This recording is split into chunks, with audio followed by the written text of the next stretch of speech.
చిన్నప్పుడు ఒక సామెత ఉంది, కణములో ఒక ఆయన కాళ్ళు లేని ఆయన అటు దారిలో పోయే వాళ్ళనందరినీ కూడా మీ దగ్గర ఉండేటివన్నీ నా దగ్గర పెట్టేయండి, నేను లేస్తే మనిషిని గాను అంటాడట. అతను లేచేది లేదు, కానీ భయపడిన వాళ్ళంతా లేచాడు మా కొబ్బలు ముచ్చుతాడు, మా కాళ్ళు చేతులు ఇంచుతాడు అని అనుకుని వాళ్ళ దగ్గర ఉండే డబ్బులన్నీ కూడా భయపడి దొంగ దగ్గర పెట్టేసిపోయేవాళ్ళంట. అసలు విషయం ఏంటంటే ఆ దొంగకు కాళ్లే లేవు.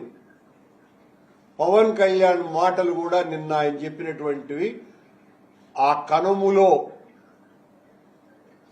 కాళ్లు లేని వ్యక్తి ఏ రకమైనటువంటి బీరాలు పలికినాడో అలాంటి మాటలే.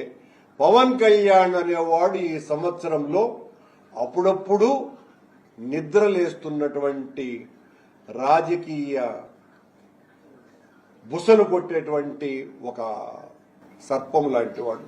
మీరు జాగ్రత్తగా గమనిస్తే పాపం ఆయన 3 నెలలకు 4 నెలలకు ఒకసారి లేచి ఇలాంటి మాటలు చెప్పి ఆ తర్వాత వెంటనే మళ్లీ సుషుప్తి అంటే నిద్రలేకి జారుకుంటారు.